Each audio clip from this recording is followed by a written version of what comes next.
Okay, so at this point I've done all my prep work. I've done the undercut for the trigger guard, both the center and for your middle finger.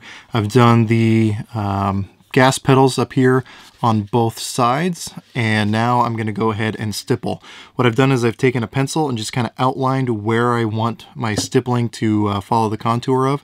I'm going to be using a wood burner for this as opposed to the actual soldering iron that I used in my last series. It should just work a little bit better for the style that I'm going for. And one thing that I've noticed about the wood burner is it seems to keep its temperature better, whereas with the soldering iron I notice sometimes I have to just kind of let it sit and heat back up because I start getting inconsistent presses. So I'm going to start by actually stippling up the gas pedals up here, which you'll see in the video for that, and then I'm going to start actually stippling the grip itself.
Okay, so as you can see, we are all done with all the modifications that we were going to do to this gun.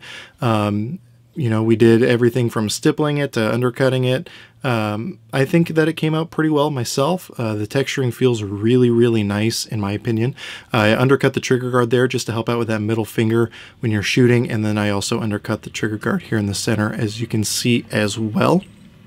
We also did the gas pedals, as some people call it, on both sides, just so that whether you're shooting strong side or weak side, you can get your support hand thumb on there also, which will help mitigate that recoil, really let you push down against that recoil, which should keep you on target pretty well. As you can see, we did the same pattern, the dot pattern, all the way around both sides of the grip, and they're not going all the way under the trigger guard. I think it feels really good. Obviously, you can see that I kept the Glock logo as well, just because, you know, I think it's aesthetically pleasing as well.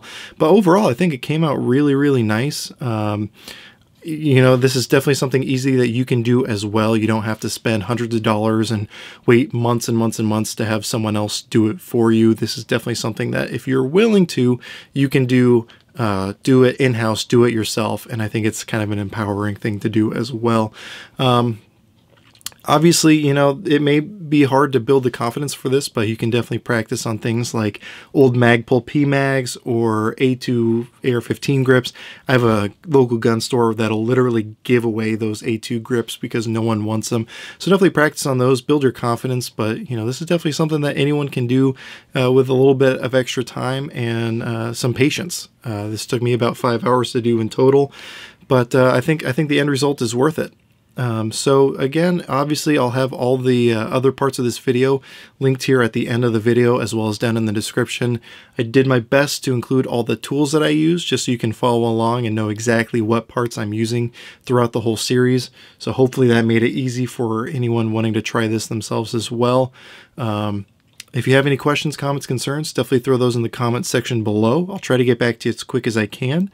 But as always, I hope you're able to get something out of this video, and I really appreciate you watching.